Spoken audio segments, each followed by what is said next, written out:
नमस्कार, हमारे छत्तीसगढ़ देख रहे हैं आप और मैं हूं आपके साथ सपना दीपक मदेशिया।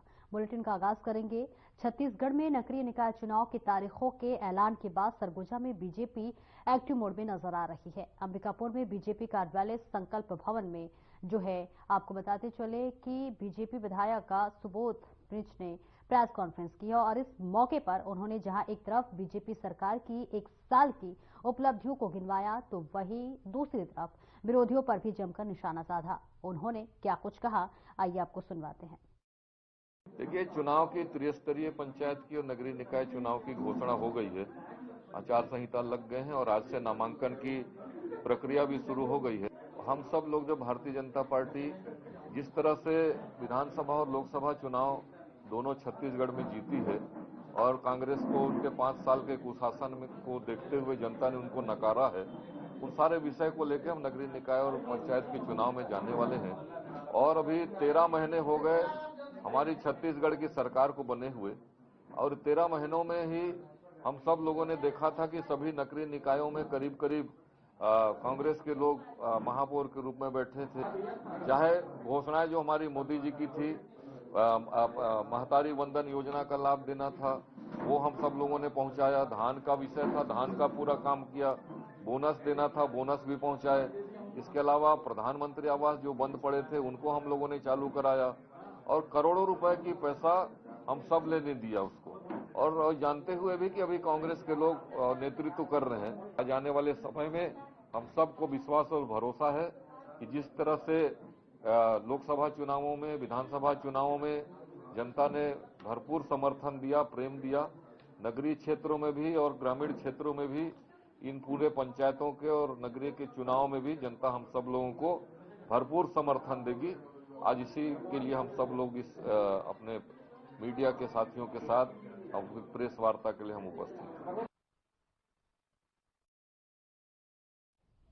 और वहीं बीजापुर के भोपालपट्टनम विकासखंड से संचालित बालक आश्रम रंगनापल्ली में साल 2023 में मुख्यमंत्री स्कूल जतन योजना के तहत आपको बता दें कि मरम्मत कार्य को लेकर 16,10,000 रुपए स्वीकृत किया गया था, जिसमें 14,16,000 रुपए व्यय कर भ्रष्टाचार को अंजाम दिया गया। इस बीच लेकिन आपको बता दें कि अगर बालक आश्रम में कोई मरम्मत कार्य नहीं कराया गया और 14 लाख रुपए व्यय कर भ्रष्टाचार की अंजाम दिया गया। रिपोर्ट देखिए।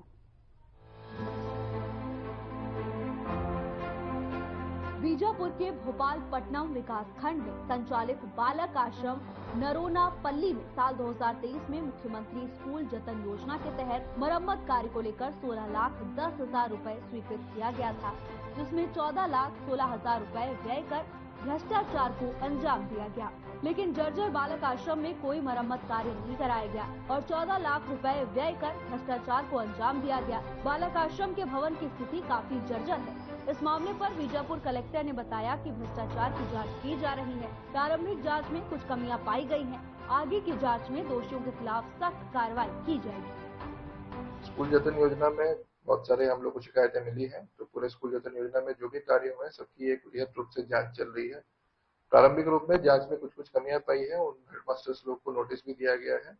और भोपालपट्टनम में स्पेशली मतलब वहाँ पे एसडीएम और सीओ की अध्यक्षता में भी कुछ स्कूल का जांच हो रहा है। तो जिस विधिवत तरीके से जांच हो रहा है, जांच का जब रिपोर्ट आएगा उसके बेसिस के पर हम लोग कार्रवाई कर पाएंगे। उसी के लिए जांच हो रहा है। जांच में अगर कमी पाई जाएगी तो उसके हिसाब से कार्रवाई होगी। सर एक बात पहले अगर ऐसा जरूरत होगा तो हम लोग उसकी पूरी रिपेयरिंग करा लेंगे। पहले जांच हो जाए, अभी जांच प्रक्रियाधीन है, इसलिए मैं ज्यादा नहीं बोल पाऊंगा। जांच का रिपोर्ट जब आ जाएगा उसके हिसाब से। इस वक्त मैं बीजापुर जिला के भोपालपट्टनम के नरोनापल्ली बालक आश्रम में मैं इस वक्त मौजूद हूँ।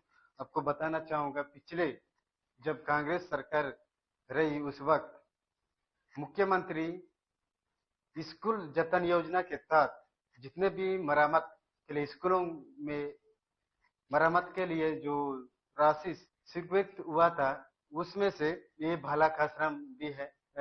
जिस बालक आश्रम में 1 रुपये कोड़ा का कोई काम नहीं हुआ, उसके बाद भी 14,16,000 निकाल के खाया गया, भ्रष्टाचार किया गया 14,16,000 का। लेकिन और उस लिस्ट में हम देखते हैं तो काम जारी है करके, लेकिन यहाँ तो 1 रुपया का काम हुआ है नहीं तो जारी कहाँ से? जब तक शासन, जब तक आप आधा काम नहीं करोगे, 16 लाख का मतलब ये जो राशि कुल 16,10,000 का है कुल राशि है, लेकिन इसमें 14 लाख निकाले बोले तो पूरे जो भी काम है वो कंप्लीट, लास्ट में थोड़ा मोड़ा बचा होगा तो उसी का राशि बचा होगा, ऐसा हमको जानकारी है और इसका अनुभवी भी है। तो लेकिन इस आसरा में आप देखेंगे ये जो पूरी तरह जर्जर दिखाई दे रहा है, ये जो नजर आपको देखने को मिल रहा है इस हालात में है। ये जो जब भी मैं अधीक्षक सर से मैं डिस्कस कर रहा था तो सर बता रहे थे, तो जब बच्चे इधर उधर सुबह आते हैं, अभी तो बच्चे स्कूल गए हैं, जब बच्चों का हरकत आप जानते हैं कि इधर उधर घूमते रहते, उस वक्त जो छोटा छोटा जो गिट्टी छोड़ रहा है वो बच्चों के ऊपर आके गिर रहा है, इस प्रकार अधीक्षक सर का कहना है।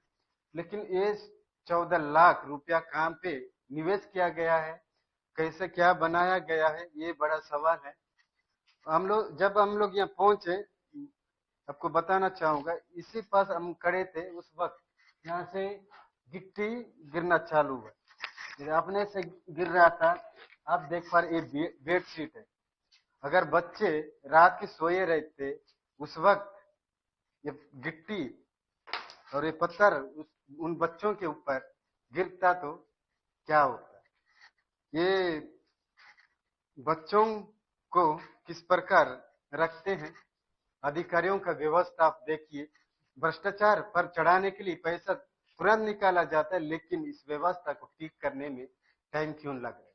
ये आदिवासी बच्चे हैं, इन्हें इनका सहयोग करने वाला कोई है ही नहीं, तो इसका मतलब ये नहीं कि आप अपने तरीके से चलाइए और बच्चों के साथ कुछ भी होता है तो उसका जिम्मेदार अधीक्षक पर ठोक कर और अधीक्षक को नौकरी से सस्पेंड करेंगे या अधीक्षक पद से बाहर निकालेंगे। इसी प्रकार का कई मामले हमें देखने को मिला। हमारे साथ अधीक्षक सर भी जुड़े हुए हैं, इनसे भी वार्तालाप करते कितना प्रतिशत यहाँ पे काम हुआ या नहीं हुआ। सर सबसे पहले तो आप अपना नाम बताएंगे सर। जी, मेरा नाम है लाला यामा जी। जी सर, यहाँ पे आपके बालक आश्रम में इस वक्त मरम्मत का काम जारी है, लगभग खत्म हुआ है, लगभग काम समाप्त हुआ, ऐसा हमें जानकारी या लिस्ट हमें मिला है, उसके अनुसार क्या यहाँ पे ऐसा काम हुआ कुछ? अब तक तो ऐसा कोई काम नहीं हुआ, ना ही कोई मेरे को बताए है मुझको, ना कोई ठेकेदार भी तो नहीं आया, अब कोई तो काम नहीं हुआ है। लेकिन सर यहाँ पे 14,16,000 रुपए से निकाला गया है, क्योंकि आधा काम पूरा लगभग कंप्लीट बता रहे हैं। हाँ, ये मेरे को मालूम नहीं। लेकिन अधीक्षक सर का कहना है कि ये मेरे को मालूम नहीं है, लेकिन यहाँ तो 1 रुपया फुटी कूड़ा का कोई काम नहीं हुआ है। सर आप ये जो देख पा रहे हैं जरा स्थिति, उस वक्त बच्चे आप तो जानते छोटे बच्चे, उनका शरारत अलग रहता है, उस वक्त बच्चे के ऊपर गिट्टी नहीं गिरता क्या? अभी आप हम लोग वहाँ खड़े थे उस वक्त गिट्टी अपने ऊपर आके गिर रहा था। अब वो कब गिरेगा क्या किसी को नहीं मालूम ना। अब हो गया, आप लोग आए, गिरा है। अधीक्षक सर का साफ कहना है कि यहाँ पे 0% का कोई काम नहीं किया गया है, उसके बाद भी इतने पैसा का घोटाला या भ्रष्टाचार काम पे चढ़ा, किस अधिकारी पर चढ़ा ये बल्कि आगे देखने की बात है, देखना होगा अधिकारी ऐसे भ्रष्टाचारी अधिकारियों पर क्या कार्रवाई करेंगे, देखना होगा बाद। मैं सन्नू हेमला, आप और खबर छत्तीसगढ़ देख रहे हैं, नरोनापल्ली, भोपालपट्टनम, बीजापुर। अब देखना ये होगा कि इस भ्रष्टाचार में संलिप्त अधिकारियों पर कब तक कार्रवाई की जाएगी। Bureau report.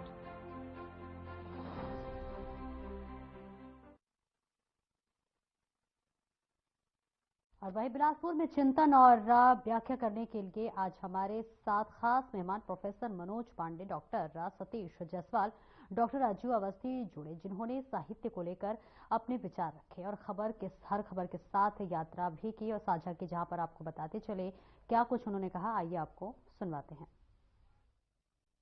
अपनी पटरी छोड़ देती है और रचना अपनी पटरी छोड़ देती है तो बहुत सारी भ्रांतियां पैदा होना शुरू होती हैं और हम एक दूसरे को अपने विरुद्ध मानने लग जाते हैं। हमेशा जुड़ा रहा है, लेकिन वह विचार जो पहले समालोचना के रूप में देखा जाता था, वह विचार इधर बहुत सारे खाने और खेमे जो साहित्य में बनते गए, उससे एक तरह से कहें कि भटकाव भी होता गया और एक वैचारिक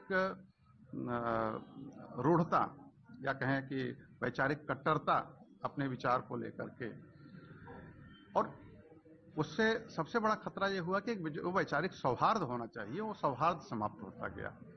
उसकी वजह से, और यह केवल साहित्य में हुआ या केवल आलोचना में हुआ ऐसा नहीं है, यह हमारे समाज में भी देखने में आता है।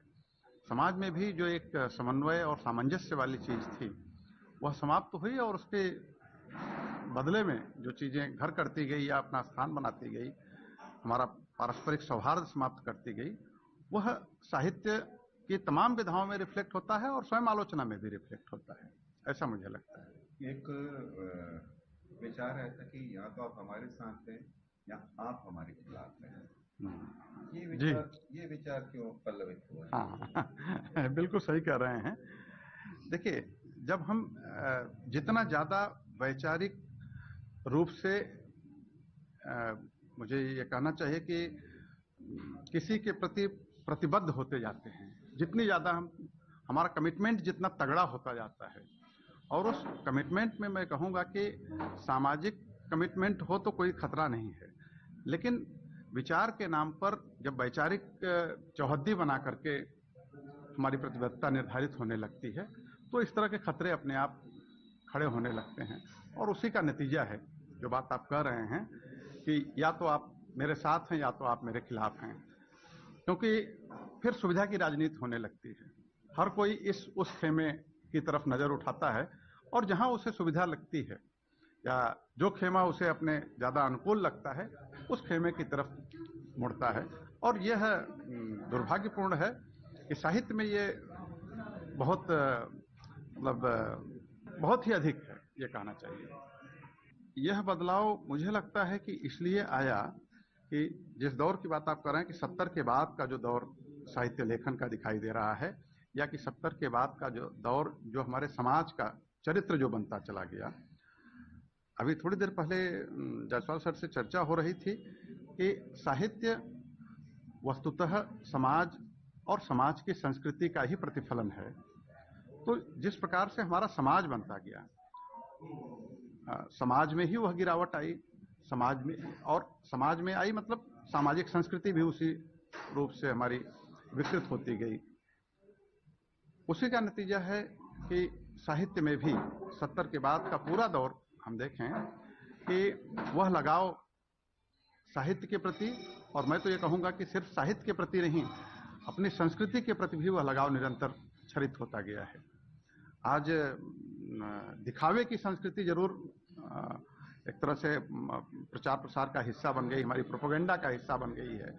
बहुत बड़े बड़े प्लेटफॉर्म बन गए हैं सांस्कृतिक रुझान प्रकट करने के और अपने आप को सांस्कृतिक रूप से बहुत संभ्रांत और सबसे ज्यादा कुलीन साबित करने के। लेकिन उसके पीछे की सच्चाई यह है कि वह उतने ही ज्यादा सांस्कृतिक रूप से विपन्न लोग भी। तो यह चीजें हमारे साहित्य में, मैंने जैसा कहा कि घर करती गई है, उसका नतीजा यह है कि साहित्य भी, चूंकि दोहरी जिंदगी हमारे समाज की है तो दोहरा चरित्र हमारे साहित्य का भी बनेगा। तो साहित्य में भी वह दोहराव, वह दूरी आई है। इसके कारण मुझे ऐसा लगता है कि साहित्य समाज से कटता जा रहा है, या जो नया साहित्य जिस दौर की हम लोग चर्चा कर रहे हैं उस दौर के बाद जो साहित्य आता जा रहा है वह साहित्य उतना ज्यादा अपीलिंग समाज के लिए नहीं रह गया है, क्योंकि समाज का प्रोडक्ट ही नहीं है, वह व्यक्ति का प्रोडक्ट बनता जा रहा है। और जो चीज व्यक्ति की प्रोडक्ट होगी उसकी सामाजिक स्वीकार्यता जब तक सामाजिक सरोकार के साथ जुड़ा हुआ नहीं है तो होगी, इसमें संशय है। कोई भी दौर देखिए, ये हर समय मौजूद रहा है कि किसी वक्त के हिसाब से हमको चलना पड़ेगा। जैसा कि अभी पहले ने कहा कि आपने कहा कि जो बाजारवाद है, बाजारवाद के ओर झुकाव हमारे साहित्य का हो या हमारी शिक्षा का हो या हमारी रचनाओं का लगातार होता गया। अब जरूरत है कि जो आज का बाजारवाद है उस ओर जब हम जा रहे हैं उससे हम अपने साहित्य को थोड़ा सा बचा के रखें, जिसमें कि हमारी जो पुरानी संस्कृति है, सभ्यता है, या जो एक रचनाकार एक उद्देश्य अपनी रचना के माध्यम से समाज को देना चाहता है, जो मैसेज देना चाहता है, उसको बचा के रखें। इसके लिए एक निरंतर प्रयास होते रहना चाहिए और रचनाकार को लगातार प्रयास इसमें करते रहना चाहिए कि जरूरी नहीं कि पूरा का पूरा झुकाव उसका बाजारवाद और वर्तमान समय की ओर हो। विश्व में के परिदृश्य में हम देखें तो जो उन्होंने गीता का एक उद्देश्य को उठाया कि अर्जुन लक्ष्य की ओर देखो, हम लोग भी शुरू से भी ये कहा जाता रहा है हमारे समाज में भी कि हम जिस चीज को लेके आगे बढ़ रहे हैं, चाहे शिक्षा को लेके आगे बढ़ रहे हैं तो बच्चे को भी हम शिक्षा देते हैं कि बच्चा शिक्षा की ओर अपना ध्यान लगाए। जो खेल कूद की ओर बच्चे जा रहे हैं उनको ये रहता है कि लक्ष्य उनका मेन खेल कूद है, खेल कूद की ओर जाएं।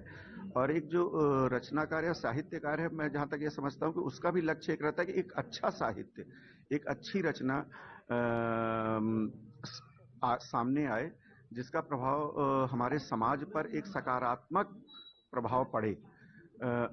जैसे कुछ देखने में मिलता है कभी कभी साहित्यों में कि मैंने कुछ समय पहले एक साहित्य देखा कि लोगों की रचनाएं देखी कि कुछ ऐसे छोटे मुद्दे उठा दिए, मुझे शायद छोटा लगता, हो सकता है कि नजर बड़ा हो, मैं उसके लिए क्षमा प्रार्थी हूँ, लेकिन फिर भी जो मेरे को समझ में आया ऐसे मुद्दे उन्होंने उठा दिया कि जो एक हल्का फुल्का मुद्दा रहा हो, जो मार धाड़, हिंसा, बलात्कार की ओर ले जाता रहा हो।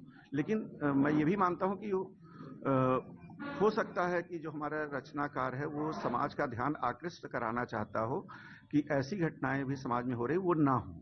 हमारे यहाँ बहुत पहले से कहा गया कि निंदक नियरे राखिए आंगन कुटी छिपाए। तो मैं मानता हूं कि जो एक आलोचक होता है वो हमें सही दिशा हमेशा दिखाता है।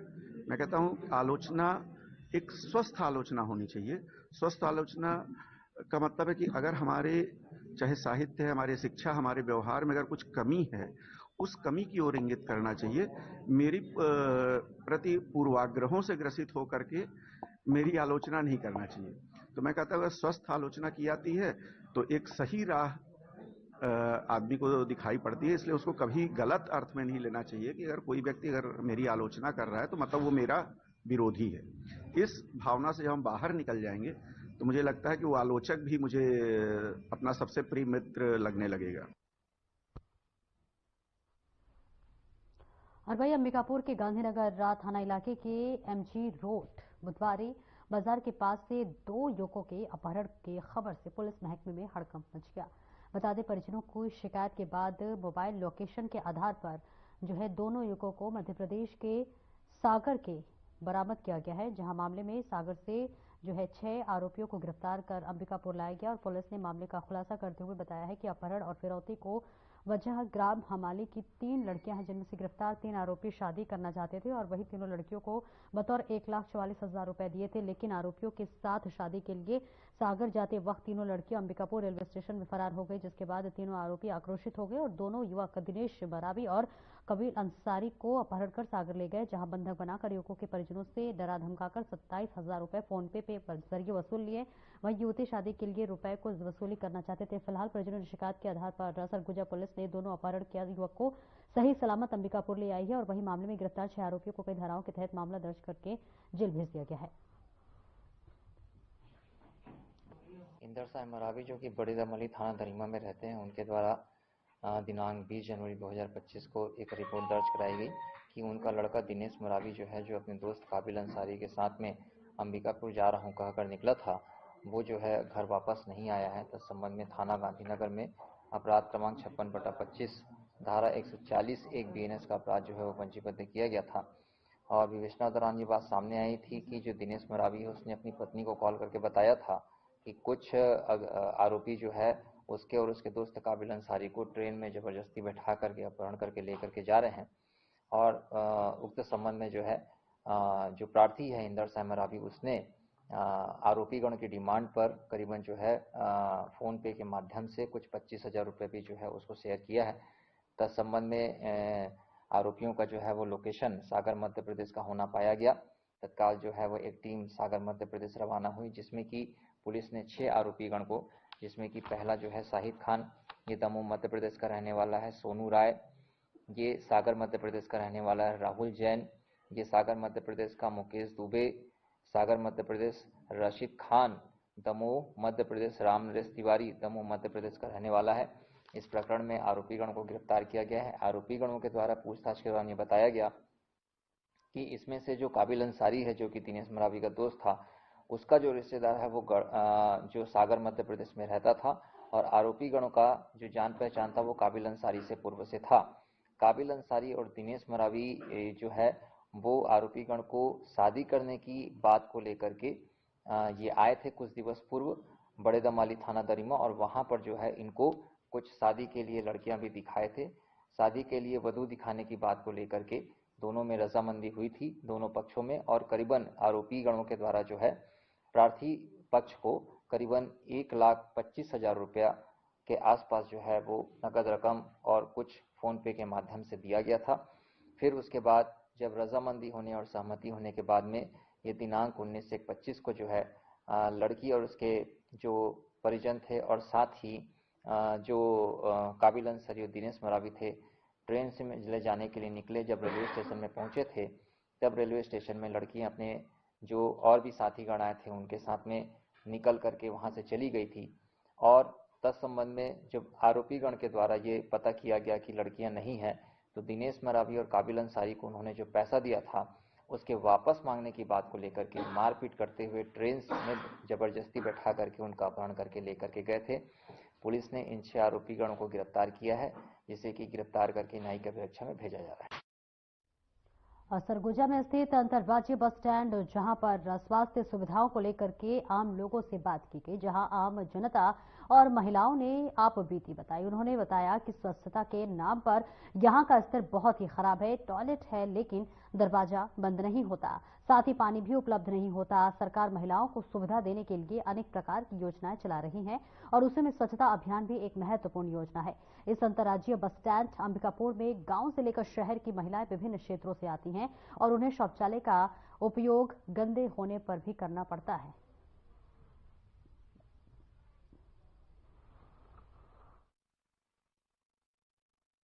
देवी श्यामा देवी जी, कहाँ के रहने वाले हैं? मैं झारखंड लोहरदगा जी। यहाँ मेरा मायके है, मेरा भतीजा का घर है यहाँ। यहाँ पर आप आए तो यहाँ कैसी सुविधा क्या क्या मिला आपको देखने में? नहीं सर, मैं बस से उतरी और सब चीज हमको अच्छा लगा। एक बताया मेरे को कि जाइए प्रतीक्षालय में बैठिए, मैं आके बैठी। फिर जो सामने सर बैठे हैं उनको बोली सर मेरा बैग देखिएगा, मैं टॉयलेट से आ रही हूँ। मैं आके फिर बैठी हूँ वहाँ, और सारा चीज दिख रहा है, खाने पीने का भी कोई दिक्कत नहीं है यहाँ। स्वास्थ्य सुविधा के अनुसार कैसा है टॉयलेट आपके यूज किए होंगे? नहीं, सार्वजनिक चीज ऐसे ही रहता है सर, अपना घर और इसमें बहुत फर्क है। लेकिन सार्वजनिक चीज, शादी विवाह हम लोग करते हैं घर में, मेहमान 8-10 आते हैं तो ऐसे ही हो जाता है। लेकिन थोड़ा सफाई का ध्यान देना चाहिए, इन्फेक्शन का चीज है ना, सर ध्यान देना चाहिए। ऐसे सब चीज अच्छा है। रूपा वैष्णो, चुनगड़ी, भटगांव। आप यहाँ पर बस स्टैंड में बैठे हुए हैं तो कैसा अनुभव किए और क्या क्या आपको सुविधा मिली, क्या सुधार लायक है? यहाँ तो बैठने के लिए ठीक है, साफ सफाई भी है, लेकिन पानी के लिए थोड़ा दिक्कत हो रहा है। पानी के पास गंदगी है, गंदगी नहीं होना चाहिए, और शौचालय भी साफ नहीं है, उसका भी ध्यान देना चाहिए, वो भी साफ नहीं है। बहुत सारी गंदगी है वहाँ, बहुत सारे बच्चे लोग को बीमारी भी हो सकता है। सांस में जो हवा के साथ जाता है कीटाणु, वो सब घुस जाएगा। सब नाक बंद करके अंदर घुसते हैं, उसके लिए साफ सफाई करवाना चाहिए। भरपूर पानी की मात्रा नहीं थी और साफ भी नहीं था। यहाँ पर क्या है, एक जगह आकर बैठे हैं, बाथरूम वाथरूम पूरा गंदा है, कहीं जाने का मन नहीं, चारों तरफ तो गंदगी है। नाम क्या है आपका? टीना उपाध्याय। कहाँ से बिलोंग करते हैं? बनारस। मेघचंद वैष्णव। कहाँ के रहने वाले? चुनगड़ी।